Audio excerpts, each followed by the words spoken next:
What's up, everybody?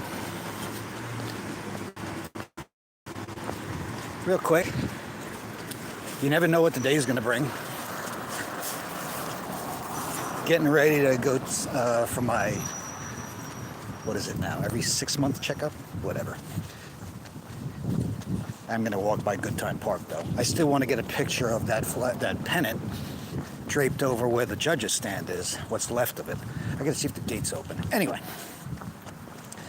getting ready, screwing around, lock up the shop. Bing! Facebook Messenger. Could be anybody, the way things are going now. Somebody I know from Monticello Raceway, who I rarely, if I don't even remember, maybe once, twice, has contacted me in the last 15 years or whatever it is how long I've had Facebook. So I'm reading, and it says, LOL. It starts off with LOL.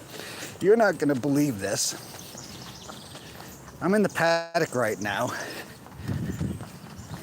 They're standing there laughing because they overheard Tommy Merton telling Dave Yarrick to stay the bleep away from him because I'm back involved with Petrelli.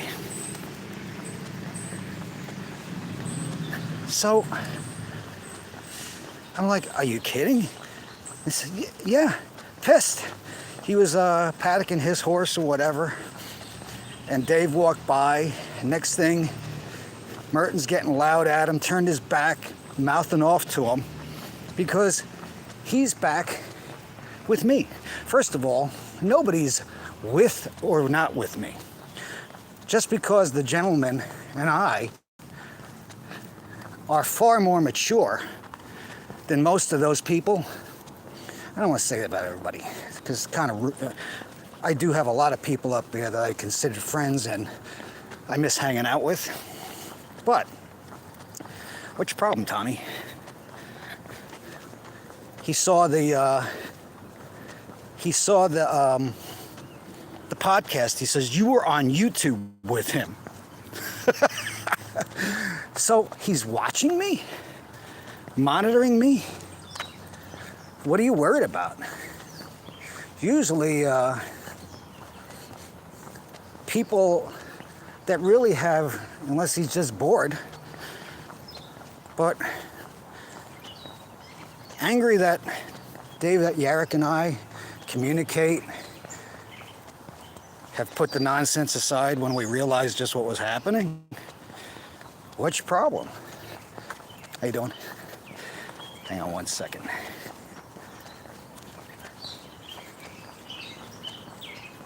Aren't you the guy who at the Meadowlands had the nerve to mouth off to me?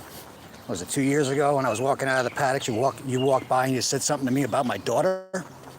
Mert, fucking business is of yours. You thought you had free license to talk about me at will because my ex was working for you, who isn't working for you anymore, by the way. Right?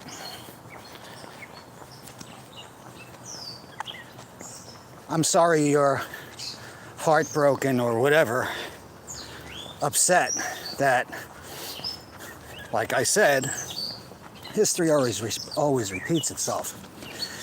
I've never had anything bad to say about Tommy Merton up until we got the call about a horse who had passed and was being investigated.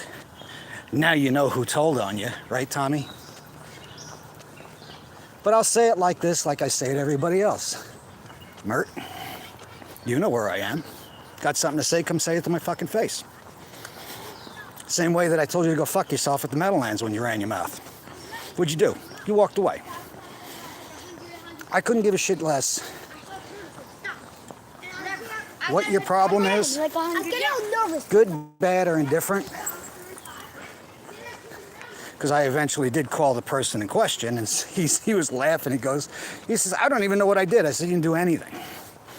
I said, take it from where it comes. Look at this guy. Talks a lot of shit. Been in the same place for the last 40 years. Was involved in one of the first federal investigation, sting, and obviously ran his fucking mouth back in 1996, 97, I think it was. And he's got nothing better to do than try to admonish a gentleman who's done nothing wrong. You show me what Mr. Yerrick is guilty of, and you're gonna run your mouth to this guy who has reached a level of success in his life 1,000-fold more than you ever have. A guy like that, you should be kissing his ass, because maybe he'll throw you some horses. Doubt it.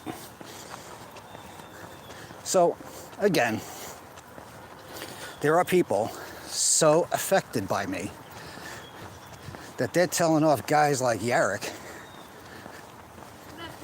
How you doing? Nice kid. They're telling off guys like Yarrick in the paddock at Monticello Raceway because he's upset.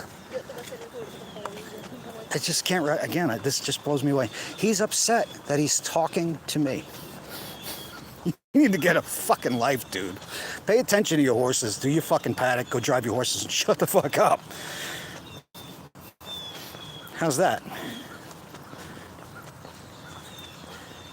And remember, everything everybody knows came from a mouth.